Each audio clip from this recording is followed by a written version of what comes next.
Hello everyone! Welcome to Christy's Kitchen. Today we're doing a cooking show. This might not seem like the best idea given I am not a great cook, but I am cooking my first fully vegan meal ever. Barish's brother is coming for dinner and he is vegan, so I'm going to make us desserts, sides, and a main course, all vegan.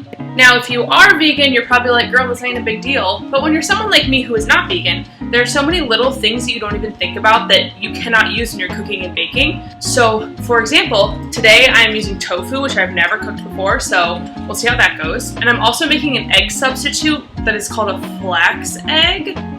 That's the part I'm nervous about, but we'll see how it goes. I'm feeling confident, I'm feeling great. So let me run through the menu with you and we'll get cooking. So our menu is as follows. Grilled asparagus and eggplant salad, both of which Barish is in charge of. And then I am making a spicy cucumber salad, a main entree of sticky sriracha tofu and rice, and for dessert, a chocolate chip banana bread. I hope that sounds good. Am I missing anything? No, I think that's it. Let's get started. I'm going to start with the banana bread.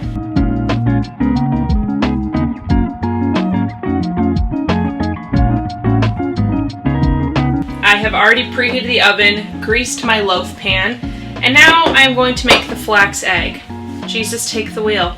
The flaxseed egg is 1 tablespoon ground flaxseed and 3 tablespoons water.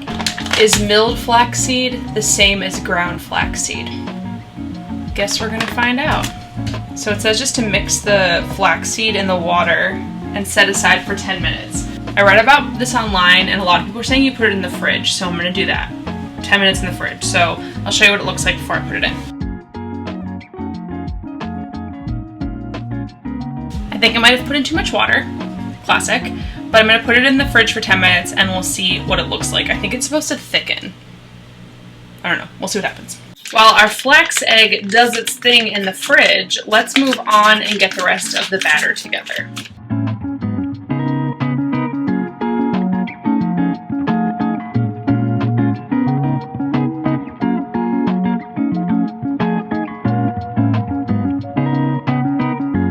It is time to add the flaxseed egg to the mixture, and I'm going to be 100% honest with you. I have no idea what this is supposed to look like, but I don't think this is it. Let's just see what happens, I guess. It's a little thick, I just don't... God. I don't know, we'll see.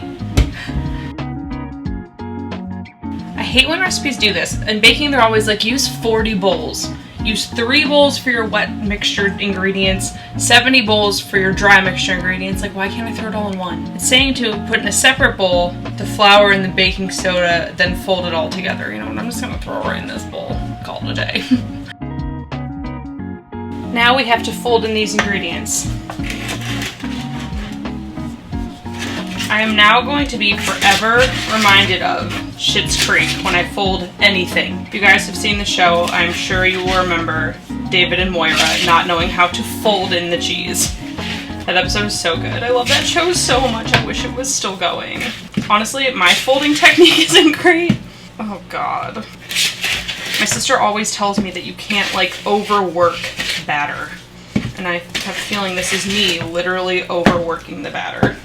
Okay, I do have some vegan chocolate chips to add, so I'm going to throw these in while there's a tiny bit of flour left to fold in so I don't overwork it. These vegan chocolate chips are made from oat milk. Honestly, I feel like this looks pretty good. I mean, we're not going to know until it bakes, so we're going to put it in for 50 to 60 minutes. We'll see what happens. Jesus, take the wheel. Once again.